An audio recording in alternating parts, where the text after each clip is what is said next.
All right, we have Tua getting a big contract all of a sudden as Tua has received a 4-year, $53.1 million a year deal. The point one is interesting because Jared Goff made $53 million, so it does feel like this is an effort to make him the now third highest paid player in NFL history. As it's interesting, right? I mean, with this stuff, I'm just kind of the belief, usually with these types of contracts, I'm usually not a fan. I think if you have the elite top of the line guy, my philosophy has always been do what you got to do, make sure you get that guy, pay him what it takes to keep him. Like Joe Burrow, Josh Allen, obviously Mahomes, just it's worth the big contract. For something like this, we've seen this happen a lot too, which is the guys who maybe aren't that elite guy. Maybe at times are. I think Tua at his best has certainly been a elite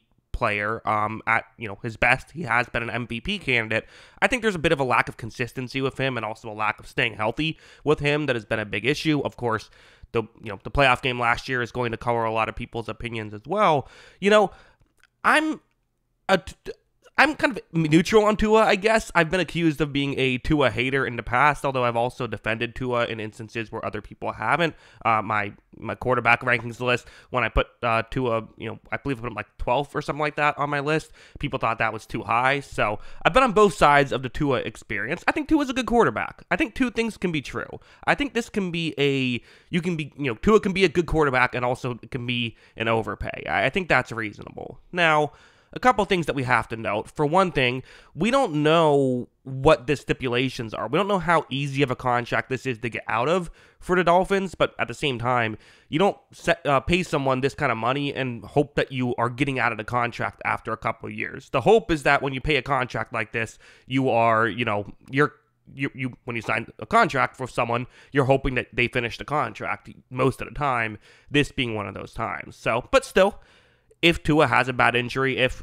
his play isn't good enough, it's nice to have those safety valves. We'll see if they have any of those in, how much of it is guaranteed, all of that stuff. But as a whole, again, the logic behind these types of contracts, on one hand, it makes sense. Hey, Tua's a good quarterback. Let's just keep our good quarterback. If we move off of him, what else do we do? We're kind of stuck at that point. We have no quarterback, and we'll probably stink for a year or two.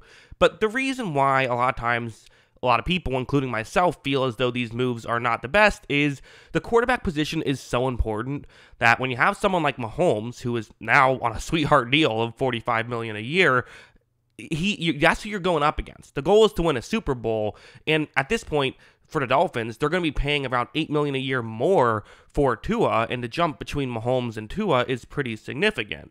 Usually the way you can maybe beat someone like Mahomes if you don't have a quarterback like Mahomes is like what the 49ers did.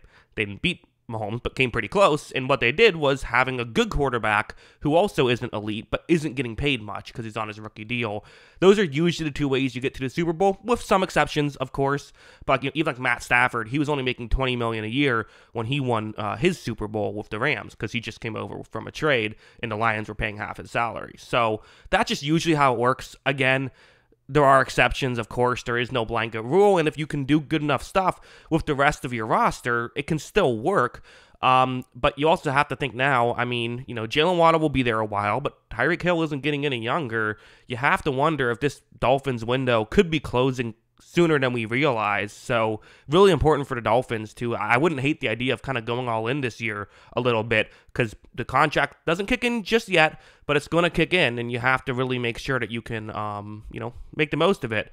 I think a lot of people might also wonder why not just go up and, keep him for a while? Like why not just let him play another year? Let Tua play another year? Well, I'm assuming there was some sort of, I don't think he ever officially said like, I'm not playing unless you give me a contract. At least there were no reports of that, but sometimes that kind of stuff does happen behind closed doors. I don't know. I kind of think that if they could have gotten another year out of Tua before paying him, that's probably the move I would have made.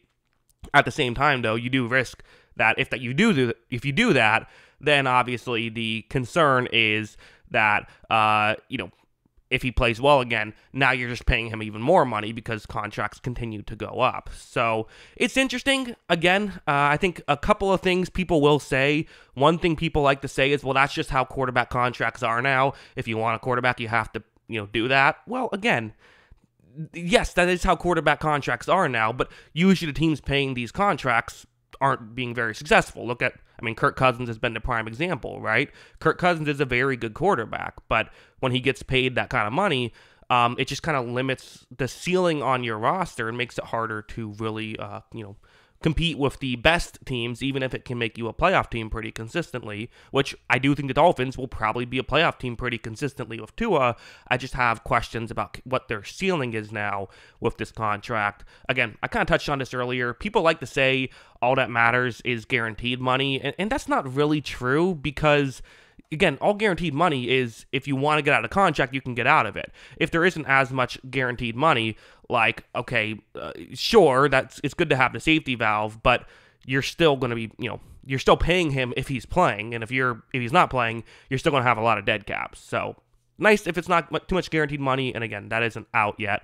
But, as a whole, I guess I can finish this video talking about, like I said, I like Tua as a player. I think Tua's a pretty good player, and I think that Tua can potentially win a Super Bowl if he's in a perfect situation. And even maybe close to perfect situation might be the better way to phrase it. I don't think everything has to be perfect, but, I think it's really difficult. Now, again, really good receiving core. Still have some offensive line questions, but I actually think the defense could be better than people realize with some moves they made in the secondary.